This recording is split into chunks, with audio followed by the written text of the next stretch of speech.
So let's roll right into this whole thing called infrared saunas. This video is about why infrared sauna versus traditional sauna.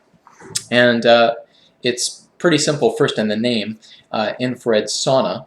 Uh, there's infrared before sauna, right? And then you have your traditional Finnish sauna. That's usually what they call them, traditional saunas. Okay. So infrared saunas, of course, put out a lot of infrared. And the goal in how they heat up the sauna and how they heat up you as well is that it's going to be done with infrared. Okay? Now, that's a type of light wave that's part of the electromagnetic spectrum. And we most commonly know about infrared, of course, from the sun. And so that is really when you're standing in the sun or you have some sun shining through your car windows or through your house or whatever it is. All that heat and warmth you feel, that is mainly because of infrared. Okay, so that's what creates that. And now infrared is actually fundamental to the function of your cells. So this is not some fancy gimmicky type of, oh, we'll throw some infrared into a wood cabin in the sun. We'll call it infrared sauna and we'll claim health benefits, right? There's actually over 3,000 studies on infrared, okay? And those are rigorously published independent studies, okay, published in a lot of journals, and that they've been studying for 30 years, okay, going on 30 years about that. So this is a real concept. It really does work. People that say, it's gimmicky or it doesn't work, just simply haven't educated themselves. That's it, okay? But actually, as far as alternative therapies go, okay, with all the type of equipment out there, infrared in general has been researched probably more than almost anything else. Again, when it comes to alternative types of health equipment or devices. So infrared therapy does work. And one of the ways, there's a few different ways, by the way, that you can get infrared therapy. And one of the most common ways is infrared saunas.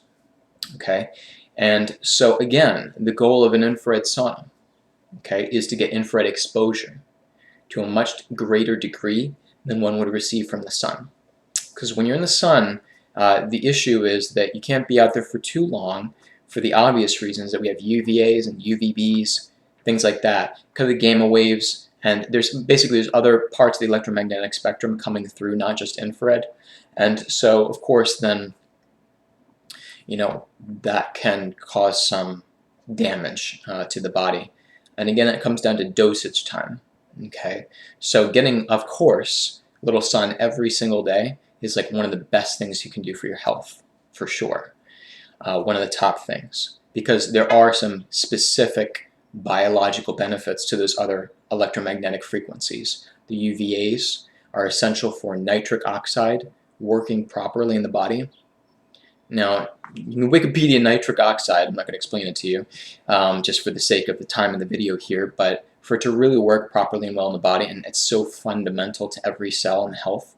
UVAs do that. UVBs, so one of the things they do is sulfate vitamin D and also allow cholesterol to work properly. Again, there's so many studies behind nitric oxide, vitamin D, all these important things. It's mind-boggling how important it is and instrumental. And you can't supplement with vitamin D and replace sunlight. The actual UVBs are able to sulfate the vitamin D in the skin and manufacture.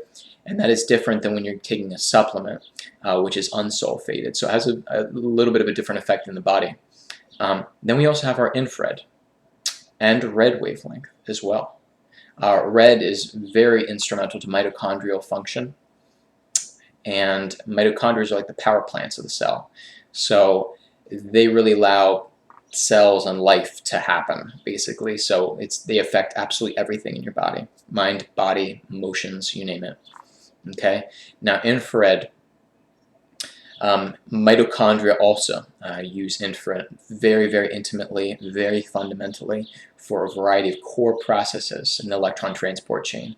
So essentially it's at the root of everything from energy production to hormones working properly, cell communication, your immune system. It's pretty important. Okay, so What we found is, in a lot of studies, is there's probably like 12 core benefits you'll see on the site here about what infrared and red wavelength actually do that we found in studies, and that have been FDA cleared as well for different devices. And in an ideal world where we're all perfectly healthy, none of us have inflammation, none of our cells are in any sort of hypoxic condition. We have perfect, oxygen transport to all of our cells. And we all sleep right perfectly. Our circadian rhythms are great, and we're doing everything right. Yeah, okay. So nobody's like that, and so the bottom line is this: healthy cells also have get a healthy dose of infrared and use infrared properly. So when we're taking an additional dose here of infrared, what we're really doing is actually correcting a little bit of a deficiency, a deficient energetic state in the body. Okay, because again, we're not perfectly healthy, right? So we are all working with deficient states or states of imbalance. So that's why there can be a need for different types of equipment like infrared saunas. Okay, now since we're talking very technically here about infrared, you should know that on the electromagnetic spectrum there is different ranges that can be measured of infrared. Okay, so it's kind of, if you look at, and again, Wikipedia, and I'll put a little picture up here too on my site for ease of use, but you'll see red wavelength spectrum going 600 something nanometer, going up to more of a far range or I'm sorry, a near range of infrared going to 800s nanometers, somewhere around there. And in the infrared sauna industry, they like to measure those light waves in microns. So that's what you'll see. You'll see a lot of times they throw around the term 9.4 microns all over the place. Part of the reason, by the way, that they use that term a lot is because the cells of the body, and they actually measured this, by the way, in animals and humans decades ago, that healthy cells, they put out infrared. That's why when you walk into a room with a lot of people or a small space, it gets warm. It's not just from exhalation of breath, but actually a lot of it is body heat, literally infrared radiating out. So the question is, what is that wavelength measurement of infrared that radiates outside of healthy cells or cells that are functioning? And that comes right around 9.4 microns. So that's where they took that term. Now with that information, we say, this was science's supposition, that 9.4 is the natural harmonious wavelength that the cells normally use to function. So, and this was a theory way back when. So if we give the body, a range of infrared, would one range be better? Would it be 9.4 that would be more helpful to the body? And the answer was yes, based on studies. So what we have found with different types of health products is that all of them, depending on what is actually creating the infrared, and we refer to that term, by the way, technically as emitters. They emit infrared, okay? And there's different types of sources, elements, products that will emit light waves, okay? So what we found is that actually there is kind of a range of infrared that seems to be therapeutic to the body, compatible enough with the mitochondria and cell processes. And on top of that, when we stay somewhere around 9.4, it tends to be more stimulatory to the cells. So not to get into a huge talk here about cells and cell resonance and how it works on like a wave level energy, which that information will be on my site somewhere in the research section on cells, because it's important to understand, by the way, how cells work. Once you understand that, then it allows you to more easily discern how some of these products could work and see if the information and literature aligns with what we know biologically.